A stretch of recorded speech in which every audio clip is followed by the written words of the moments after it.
Iyo ugeze ku bigo by'amashuri bitandukanye mu mujyi wa Kigali usanga bifite kandagira ukarabe n'amavomo. Abanyeshuri bemeza ko ibyo bikoresho byashyizwe ku bigo byabo byakemuye ikibazo cy'isuku yo mu ntoki. Mbere byabagoraga nk'igihe bavuye mu bwiherero cyangwa se bagiye gufata amafunguro. Intoki ni kimwe mu kintu, ni kimwe mu gice cy'umubiri dukunda gukoresha cyane. Iyo gisukuwe kigafatwa neza mu byo ugiye gukora byose, ukabanza ugasukura intoki zawe, ibyo ari byo byose hari indwara nyinshi cyane uba wirinze mu gihe ubanje gukaraba intoki mbere yo kugira ikintu icyo ari cyo cyose wakora. Nzi neza yuko bibagirira akamaro kuko nta wishimira kurwara ndetse nta n'uwishimira kubona abagize umuryango we barwara. Ngiye ku giti cyanjye uwo muntu namugira inama mu gihe ageze mu rugo gushishikariza abagize umuryango we kuko bizatuma bimurinda bakagira ubuzima buzira umuze.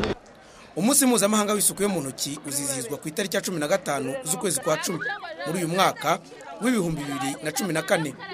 Hashize amezi 6 Minisiteri y'Ubuzima ku bufatanye na Minisiteri y'Uburezi ndetse n'ishami ry'umuryango w'abibumbye ryita ku bana UNICEF bakora umurimo w'ubukangurambaga mu mashuri y'incuke, abanza n'ayisumbuye ku bijyanye n'isuku yo gukaraba intoki. Natani Mugume uyobora ikigo cy'ubukangurambaga muri Minisiteri y'Ubuzima yemeza ko hagiye kubaho ubukangurambaga bwagutse bw'amezi 3 ku birebana n'isuku yo mu ntoki. Ni ubukangurambaga buzareba n'abandi bantu batari abanyeshuri. Tuzigisha abantu cyangwa dukangurira abantu kugira imyanya yo ahantu ho gukarabira intoki. Niba bavuye mu biro, niba bavuye mu bwiherero, baba bafite ahantu bashobora gukarabira intoki. Bive noneho ahubwo bive n'ahantu dukorera bijye no mu ngo zacu. No mu rugo mwe mufite ngo ahantu dushobora gukarabira.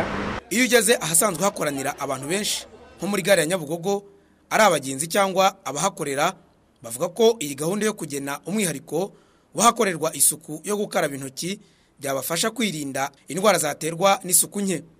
Ibi bakabishimangira bavuga ko impapuro zizwi ku izina rya serviette zidahagije mu kwirinda umwanda kuko batabona aho gukarabira intoki mbere yo gufata ifunguro. Bategura ayo mazi bakayadushyira hano hafi tugakaraba mbere ko dufata ibyo bintu, byanashoboka bakaza batwongeramo na serviette ifatika kurusha uko yavuze mbere ngo bazikandagire inshuro nyinshi. Bakagerageza uburyo ki bazajya bafata serviette ifatika bakayishyira muri envelope, bakaba babasha gupfundikira umuntu bakamuha mu kantu gapfunyitse, yanabikoramo agakoramo afite akantu abifatisha. Urumva niba afite umwanda yabasa nkaho witajeho gakeya nta kintu ushaka kumukora. Kereka wenda nibafata nk'ahantu hari ibicuruzwa byo kurya nk'aha, akaba ariho wenda bashyira iyo systeme yo wenda yo gukaraba mu ntoki.